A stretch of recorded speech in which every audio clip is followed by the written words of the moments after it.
Premier লিগের শিরোপা লড়াই জমে উঠেছে নতুন করে। শুরুটা ভালো না হলেও এখন ম্যানচেস্টার সিটিও ইপিএল শিরোপার রেসে আছে বেশ ভালো অবস্থানে। এবার গুরুত্বপূর্ণ এক ম্যাচে লন্ডনে চেলসির মুখোমুখি হচ্ছে সিটিজেনরা।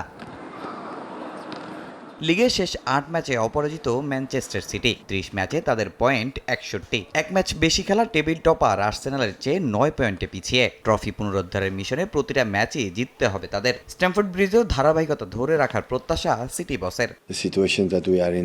এটা আমাদের জন্য খুব গুরুত্বপূর্ণ একটি ম্যাচ। চেলসি নিজেদের মাঠে সবসময়ই শক্ত প্রতিপক্ষ, তবে আমরা জানি শিরোপার লড়াই থাকতে হলে আমাদের ধারাবাহিকভাবে জিততেই হবে। ম্যাচের জন্য আমরা পুরোপুরি প্রস্তুত। অন্যদিকে চেলসি আছে কিছুটা চাপে। টানা ২ লিগ ম্যাচ হারের পর নিজেদের মাঠে বড় প্রতিপক্ষের বিপক্ষে ঘুরে দাঁড়াতে হবে। ৩১ ম্যাচে ৪৮ পয়েন্ট নিয়ে টেবিলের ৬ নম্বরে ব্লুজ।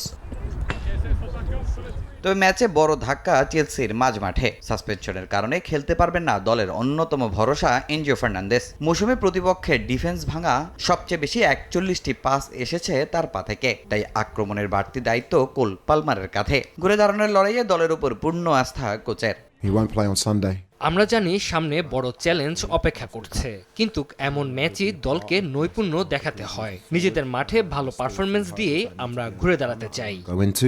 ম্যানচেস্টার সিটির আক্রমণের বড় অস্ত্র আর্লিং হল্যান্ড। সবশেষ এফএ কাপের ম্যাচের লিভারপুলের বিপক্ষে হ্যাটট্রিক করে আত্মবিশ্বাস ফিরে পেয়েছেন এই নরিজিয়ান তারকা। তবে এর আগে শেষ ১১ ম্যাচে গোলবিহীন ছিলেন হল্যান্ড। শিরোপার দৌড়ে শেষ পর্যন্ত টিকে থাকতে হলে হল্যান্ডের আগের সেই ফর্মে ফেরাটা এখন সিটির জন্য সবচেয়ে জরুরি।